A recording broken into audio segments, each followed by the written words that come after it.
said, Instagram's obviously been hugely influential in my business, drives a lot of traffic to my site. But what do I actually post? Over the years, my voice and posting styles changed. And I feel where I'm at now with posting on my Instagram, I'm a lot more focused on creating connections with people. Art's an emotional purchase. It's something someone's going to choose to hang in their home, hopefully for a long time. So you have to kind of build and nurture these relationships for people to have connections to my artwork. And in addition to posting and sharing like finished artwork, I post a lot of like thoughts and questions. And this has helped kind of create engagement and a deeper connection for my followers into my thought process behind my work. And it also helps foster that emotional connection towards my artwork and my brand as well. So I kind of like to think of the different parts of Instagram, like posts, stories, reels, and IGTV, as having different functions and different purposes. So posts are basically a curated portfolio of my artwork and my brand. They're visually beautiful. I'm always trying to think of ways that I can elevate them through better photography, appealing props, weaving a story, creating something just really visually appealing. I try to post just a few times, at least a few times a week.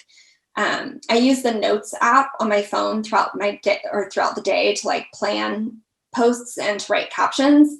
I've used apps like Planoly in the past to plan out like the grid aesthetically. I don't use it all the time. A lot of times I'll just kind of look at the grid and eyeball it. But if you can plan out posts ahead of time, it's better so you're not always just thinking on the fly.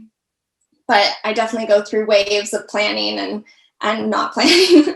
But I do find the most helpful thing for me when working on posts is the Notes app. And just, if you're going to bed and you randomly think of something, just jotting it down, out for a walk, jot it down. And I have like a whole bank of captions and kind of thoughts ready to go.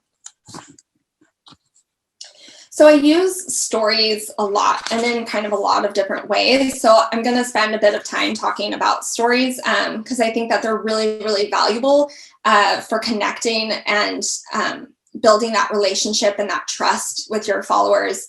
And often we're so focused on growing our following, we forget to nurture the followers that we already have. So whether you have 100 people or 1 million people, if you want those people to care about your brand and buy what you're creating, you have to nurture and cater to those people who are following you.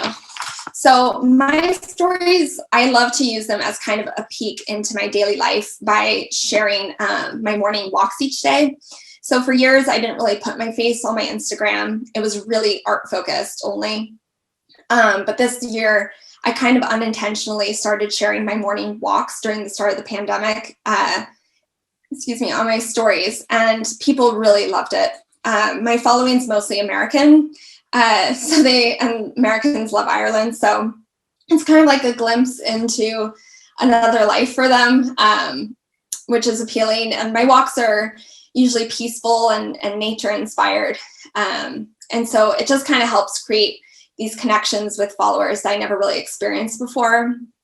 So like these posts are from a woodland near our house. The middle one, if you could see the toy tiger in the fallen branch, someone propped up this toy tiger in the woods around the time Tiger King came out. And it's literally like a life-size toy tiger. And he would move around different, like you'd find him in different parts of the woods, and it was hilarious.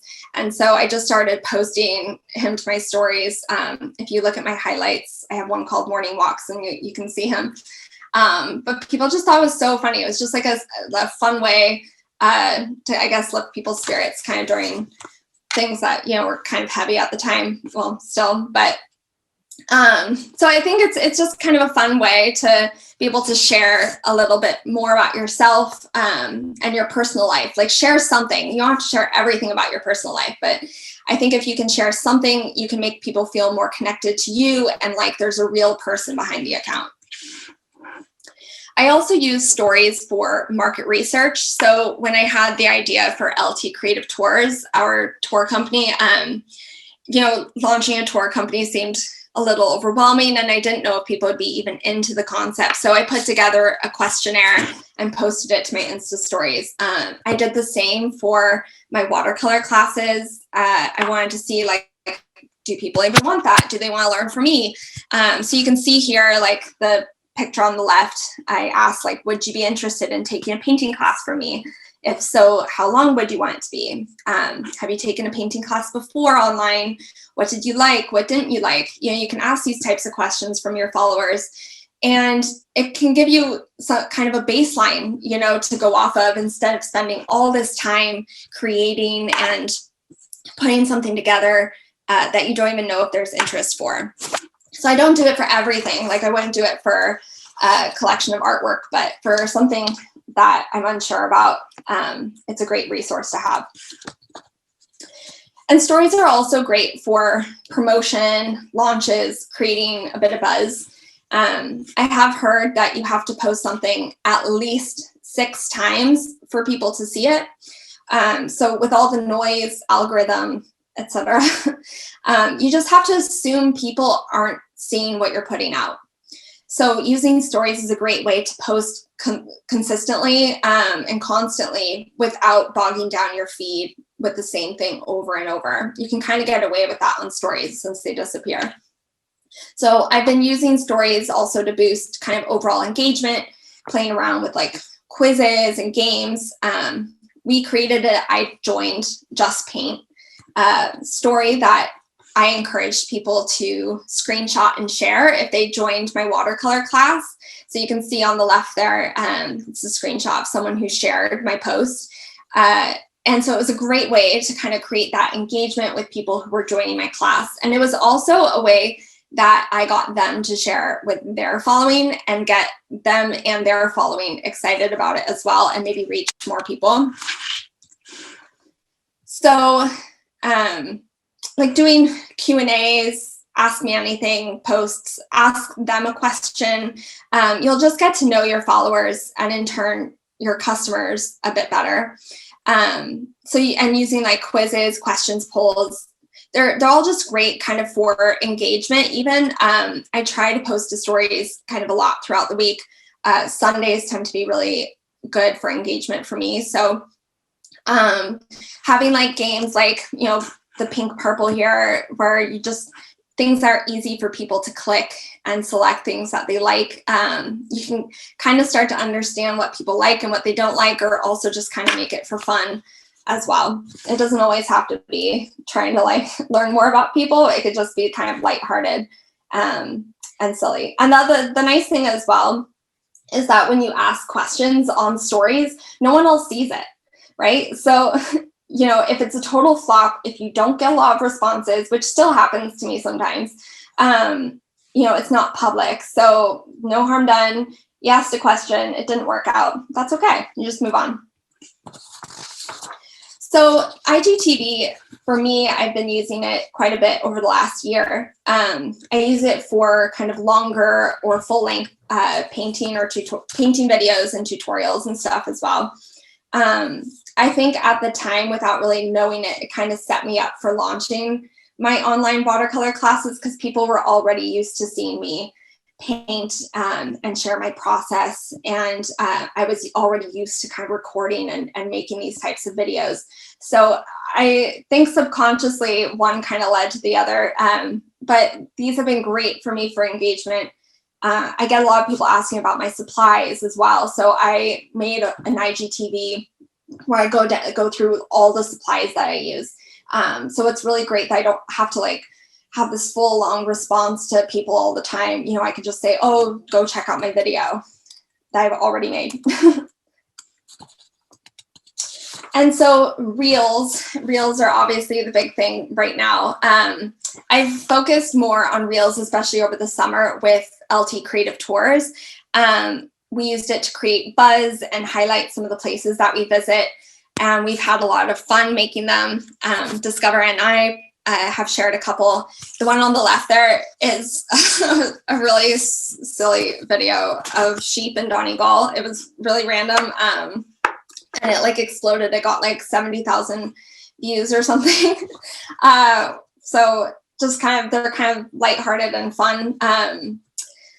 I haven't done as many reels for Lauren Taylor Creates. I've done a couple like around Ireland and things I love, but I'm definitely going to be shifting and kind of focusing more on painting and process and behind the scene reels, because Instagram's just kind of pushing the algorithm that way. If you want to grow and get noticed by new people, you kind of have to be posting reels.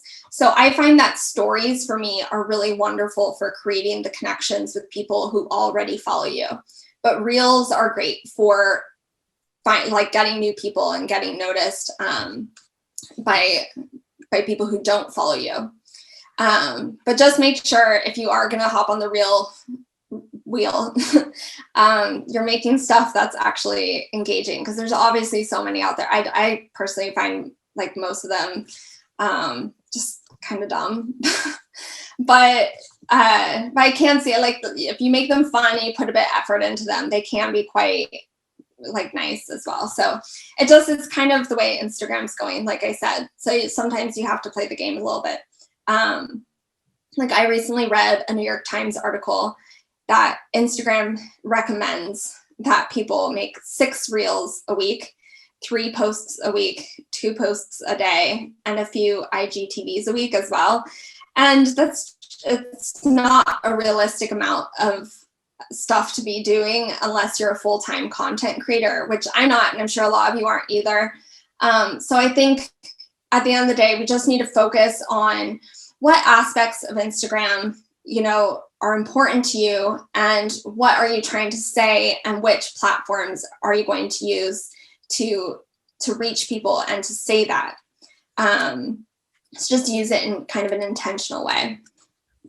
So I know I know the focus obviously on Instagram. Like a lot of times when we talk about Instagram, it's all about growth and more followers. But a large following does not always equal more sales. And I think instead of trying to always grow our following, it's better to nurture the audience that we already have. So how can you turn those 100 people, 1,000 people, 10,000 people into being passionate about your brand, your product, and you? When you think of that many people in a room, like when you think of 100 people in a room right now, that kind of feels claustrophobic, but like in any time, 100 people in a room is a lot of people, right? So you have to remember, like, I think a lot of times when we hear the word follower, it just seems abstract, but followers are people. So think about like what you like to see, what you're attracted to, and focus on making those connections with real people. Because with that, when we're focused on the connection part, they'll care more about your brand, they'll be your biggest cheerleader, and they'll shop as well. So I've told you a bit about how I use Instagram for my business, but at the end of the day, it is an app that you can't really control. We don't really get to control the algorithm, don't get to control what shows up on our followers' feeds. Sometimes someone might follow you and literally never see what you post, and that's not your fault, that's not their fault. It's just kind of out of your control. So it can be quite frustrating. Like I know it can be really heartbreaking when you share a collection that you're so happy about and you're so proud of, and the response is just crickets. Or when you have like 1 million people ask you to make prints of a painting, and then you offer prints and like 1 person buys it. So I know it can be really, really frustrating with Instagram sometimes, especially right now. Like I know a lot of people are talking about their numbers being really up and down. Things seem to be really hit or miss. So I just want to really emphasize, don't put too much energy or focus on the number of likes or comments or even followers. Like that stuff's going to fluctuate. I would really recommend like pushing people to your mailing list. If you don't have one, you can start one like with MailChimp for free.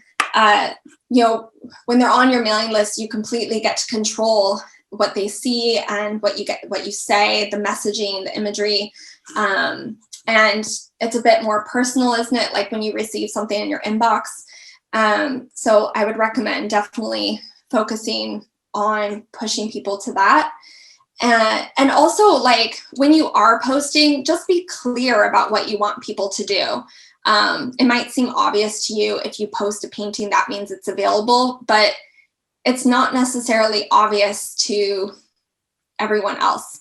So just be clear, like, this painting is available to purchase on my website, or go to my website and subscribe to my newsletter. You know, just be crystal clear about what you want people to do.